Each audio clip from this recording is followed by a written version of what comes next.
Diego Maradona, Pelé, Lionel Messi, Cristiano Ronaldo, Johan Cruijff certainly belongs in that list, but what distinguishes him from all those other great footballers? Johan Cruijff was born on April 25, 1947 in Amsterdam. Johan, who was called Joppie by his mother, grew up in Betoondorp, a neighborhood in Amsterdam. This neighborhood was within walking distance of the then Ajax Stadium de Meer, so it is not surprising that Johan quickly became an Ajax fan. Johan went to the Frankendel Ulo school in Amsterdam in 1959. School was not Johan's favorite part. He had to redo a year 2 times and left school without a diploma. Johan has been training with Ajax since he was 6 years old. However, he did not become a member until his 10th birthday. Between 1957 and 1963 he went through the youth of Ajax and made his debut for Ajax in 1964. Johan scored 1 goal, but unfortunately lost the match. After a few seasons, Cruijff was the second player ever to sign his first full professional contract in the Netherlands. With the arrival of Rinus Michels as the new trainer, Cruijff was not yet in the starting 11. It was only after a number of matches that Cruijff got the chance. From then on he played almost all matches and became champion for the first time with Ajax in 1965. In the following season, Cruijff became the top scorer with 33 goals, and was also named the best footballer in the Netherlands in that season.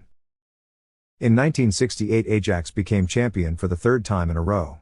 This led to participation in the UEFA Cup in the following season. Ajax reached the final of the UEFA Cup but lost against AC Milan. Cruijff missed the first games of the new season due to a groin injury. In the first match in which Cruijff was able to participate again, someone else had already received the number 9 shirt.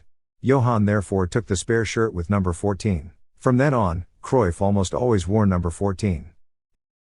In 1971 Ajax again reached the final of the UEFA Cup. In the final Ajax was too strong for Panathinaikos. Ajax also played the final of the UEFA Cup in the following season. With 2 goals from Cruijff, Ajax also managed to bring the cup back to Amsterdam. In 1973, Ajax won the UEFA Cup again by beating Juventus 1-0 in the final.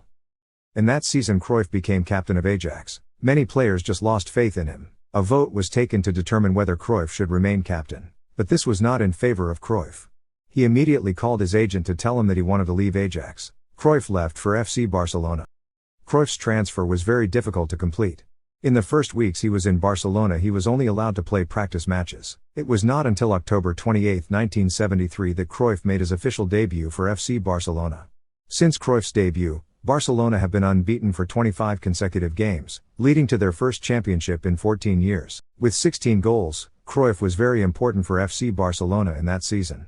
In 1973 and 1974, Cruijff was voted European Footballer of the Year for his performances at Ajax and Barcelona. In doing so, he became the first player to win this award 3 times. Cruijff stopped playing football in 1978, but already a year later, Cruijff started playing football again. He signed a 1-year contract with Los Angeles Aztecs. He left for the US because Cruijff wanted to make football a big sport there. In his first game, Cruijff immediately scored twice within 10 minutes. Cruijff was named the NASL's most valuable player and his goal in the playoffs against Washington Diplomats was voted Goal of the Year. In 1980 Cruijff left for Washington Diplomats. Cruijff was not having a good time here, because football was played very differently. Cruijff was more of a tactical one, that didn't show up at all here. Cruijff wanted to be important again for the Dutch national team, so he left for Levante to pick up his old level there. However, this was not a great success. Levante placed 9th in Spain's 2nd division. So Cruijff went back to Washington Diplomats. He only played 5 games due to injuries at Washington Diplomats. In December 1981 Cruijff returned to Ajax. Ajax was not in good shape during the winter break, because PSV and AZ had many more points at that time. Due to the arrival of Cruijff, Ajax managed to play a great second half of the season and still become champion of the Netherlands. Due to a conflict with the chairman of Ajax, Cruijff wanted to make a switch to our rival Feyenoord. After long negotiations, Cruijff left for Feyenoord in 1983. After also winning a championship with Feyenoord, Cruijff announced that he would stop playing football. As a player, Cruijff won the national championship 8 times, the UEFA Cup 3 times, the Ballon d'Or 3 times and the Primera Division 1 time. After his success as a player, Cruijff wanted to become a trainer of Ajax, but he had no qualifications to become a trainer. In 1986, Cruijff was granted dispensation to become head coach of Ajax. Cruijff changed the view of football in Amsterdam. He developed the so-called total football. He had players switch positions to teach defenders how attackers think and vice versa, and he hired an opera singer to make the players breathe in a different way. In Cruyff's first 2 seasons he finished in second place. In the second season, Ajax has won a European prize for the club since 14 years, the UEFA Cup II was won in 1987. After a less good third season, Cruyff left for FC Barcelona. In Cruyff's first season, the entire selection was recompiled. Cruyff and club president Núñez devised the strategy to first attract domestic and foreign players, the rest would be filled with youth players. Players like Koeman, Laudrup and Stoichkov came and youth players like Guardiola and Barjuan entered the starting lineup. The new Barcelona should have possession and technique as starting points, according to Cruyff. Entertaining the audience is priority number 1 and performing is number 2. This vision was implemented throughout the club, including the youth teams. These implementations are still noticeable in the present.